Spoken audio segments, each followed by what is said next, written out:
Now, I'm sure all of you have heard of the idea of 40 acres and a mule.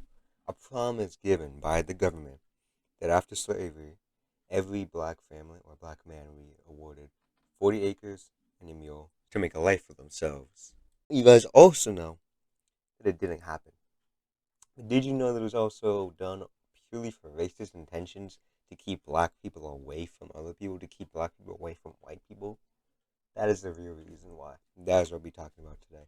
In 1865, the act was repealed because Abraham Lincoln had died.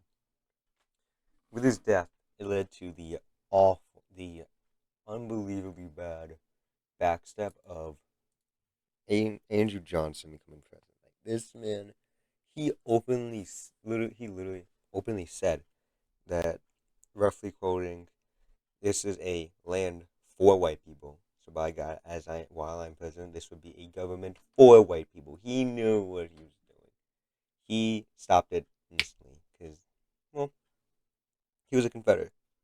The only reason he was even the only reason he even became vice president is because Lincoln, the rest of the Republicans at the time, wanted a Confederate on their side to show unity in the Civil War.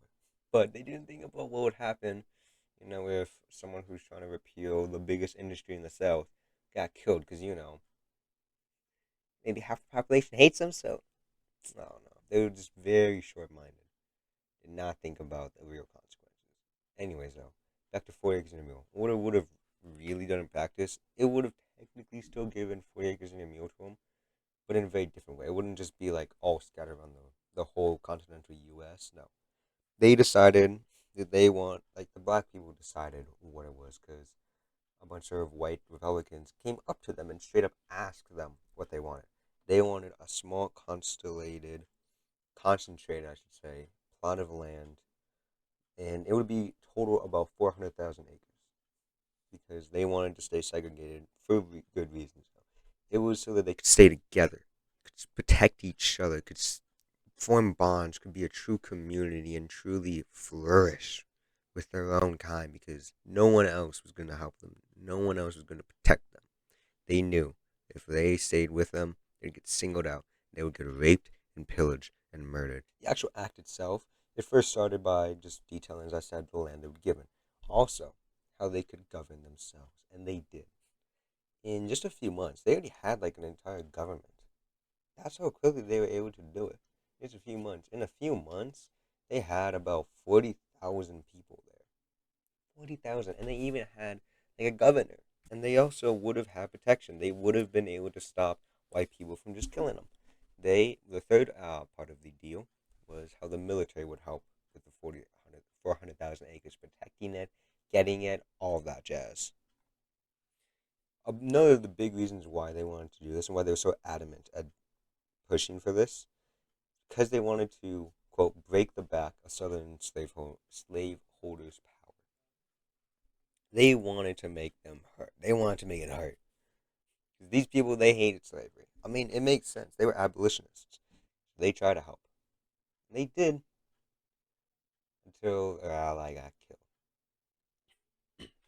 The change it would have caused it's impossible to really truly explain because we don't know what it would have been.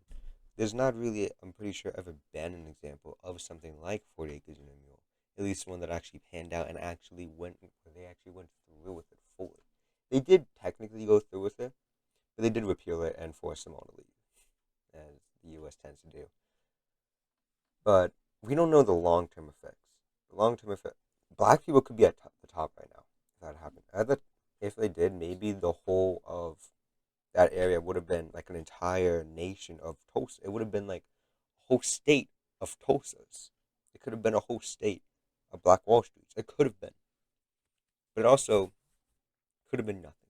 We do not know. We have no way of knowing. With how radical it would have been, it surprisingly was approved by Lincoln himself.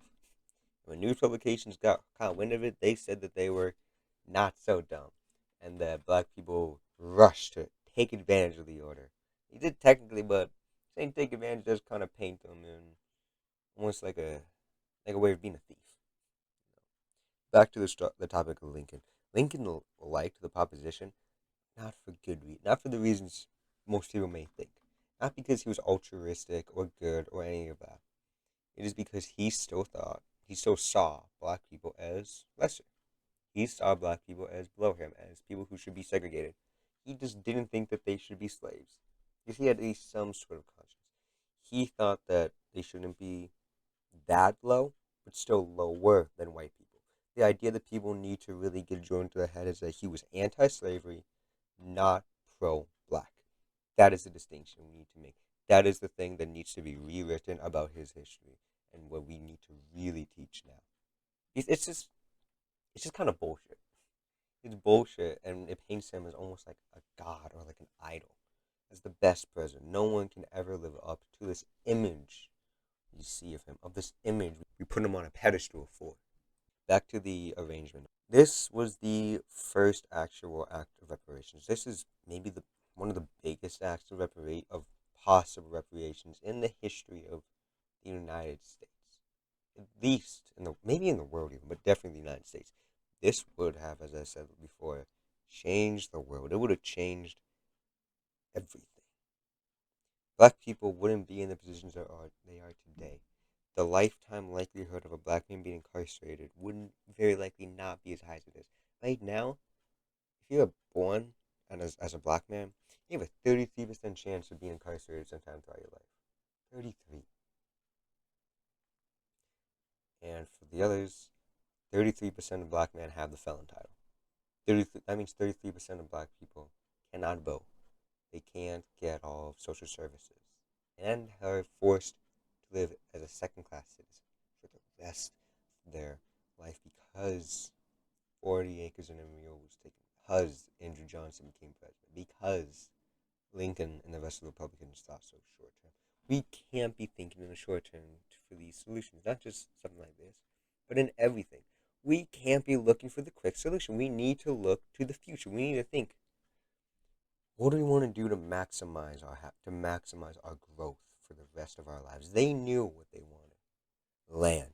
That was what they knew. These black people were smart. These ministers who got consulted by the Republicans knew true freedom.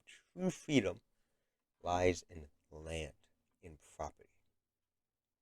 They wanted to be able to till it and grow crops on it. They wanted to even eventually be able to pay for it, and they knew they could have. They were determined.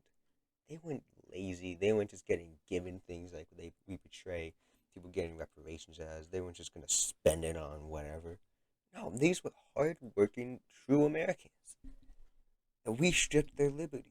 We stripped their chances. And we continue to do it today. This is why we need reparations. Because if we do look at justice in the way it's portrayed as the blind lady with the scales, and the scales now, so many centuries, have been tipped so badly down for the white man and the black man, and the rest of us, people of color, have gotten nothing as well. Thank you.